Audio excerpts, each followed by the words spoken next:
بسم اللہ الرحمن الرحیم۔ السلام علیکم ورحمۃ اللہ وبرکاتہ۔ میں ہوں فیضان امین اور آپ دیکھ رہے ہیں فیض ایٹ فیضی چینل۔ ہمارے چینل پر نئے آنے والوں کو خوش آمدید اور بہت ساری دعائیں۔ قرآن مجید کی سورہ لقمان۔ اس سورت میں اللہ تعالیٰ نے اپنے نیک اور مقبول بندے حضرت لقمان علیہ السلام کی نصیحتیں بیان فرمائی ہیں۔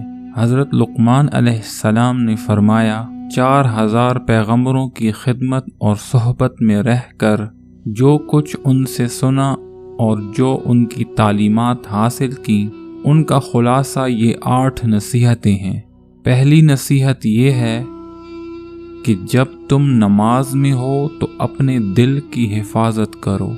دوسری نصیحت یہ ہے کہ جب تم دسترخوان پر بیٹھو تو اپنے حلق کی حفاظت کرو۔ تیسری نصیحت یہ ہے کہ جب تم لوگوں کے درمیان بیٹھو تو اپنی زبان کی حفاظت کرو۔ چوتھی نصیحت یہ ہے کہ جب تم کسی کے گھر جاؤ تو اپنی نظر کی حفاظت کرو۔ پھر 5ویں اور 6ٹھی نصیحت کرتے ہوئے حضرت لقمان علیہ السلام نے فرمایا کہ 2 باتوں کو ہمیشہ یاد رکھو اور 2 باتوں کو ہمیشہ کے لیے بھول جاؤ۔ جن 2 باتوں کو ہمیشہ یاد رکھو ان میں سے ایک موت ہے اور دوسری اللہ تعالیٰ کی یاد۔ لہٰذا موت ہر وقت یاد رکھنے کی چیز ہے، اس کو بھولنا نہیں چاہیے۔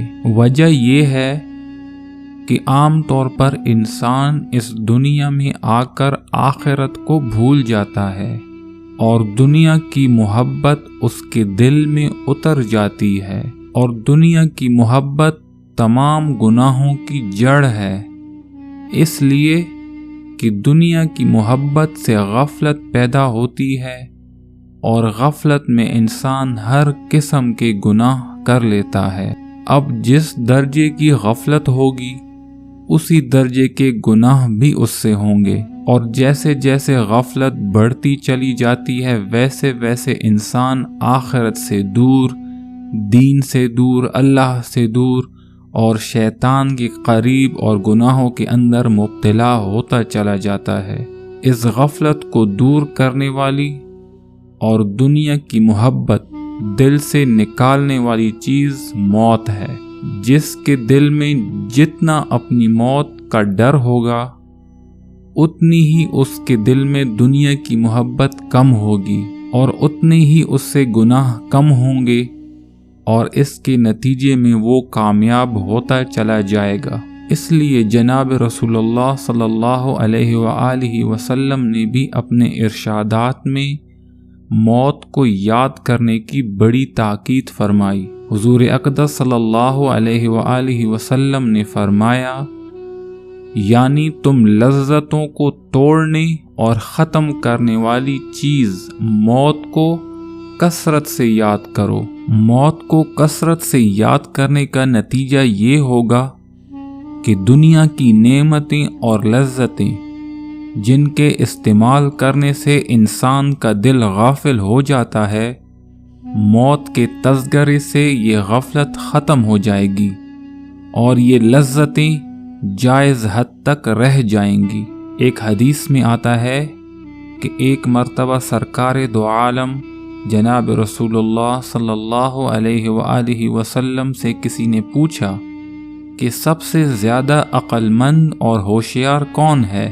آپ صلی اللہ علیہ وآلہ وسلم نے جواب میں ارشاد فرمایا کہ جو موت کو یاد کرے اور موت کے بعد کی تیاری کرے وہ سب سے زیادہ ہوشیار اور عقل مند ہے۔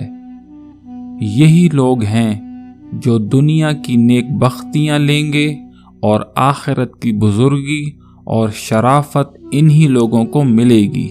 لہٰذا موت کو یاد کرنے میں دنیا کی بھی کامیابی ہے، مرنے کے بعد کی بھی کامیابی۔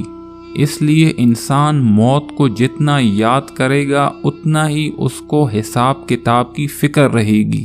اس کو یہ فکر رہے گی کہ جو کچھ کرنا ہے سوچ سمجھ کر کرنا ہے۔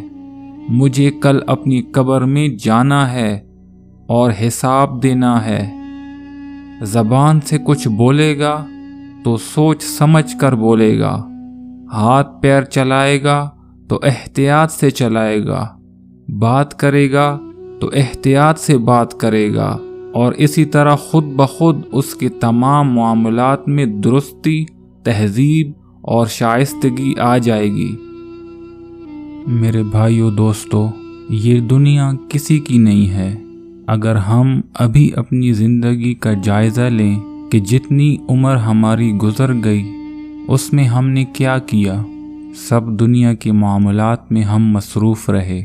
کسی کی خوشی، کسی کا غم، پیسہ کمانا، نام کمانے کے لیے محنت کرنا، یہ سب کیا۔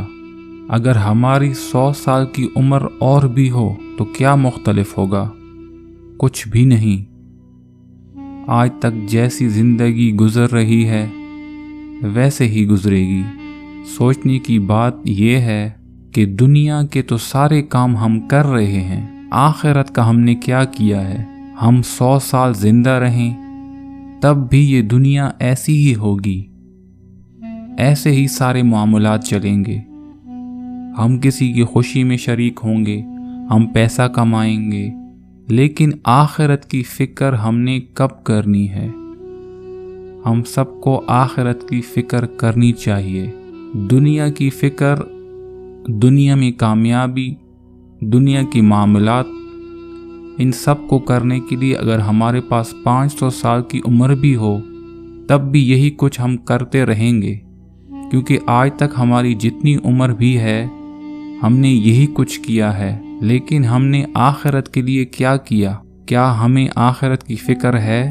کیا ہم اپنی موت کو بھول چکے؟ کیا ہم اپنے عزیز و اقارب کو مرتا ہوا نہیں دیکھ رہے؟ کیا ہم یہ نہیں دیکھ رہے کہ ہمارے اپنے ہمارے سامنے مٹی کے نیچے چلے جاتے ہیں؟ اللہ کرے کہ ہمارا خاتمہ ایمان کے ساتھ ہو، آمین۔ اگر آپ نے ہمارا چینل سبسکرائب نہیں کیا تو ابھی کر لیں تاکہ آپ کے ساتھ ہمارا تعلق بنا رہے۔ السلام علیکم ورحمۃ اللہ وبرکاتہ۔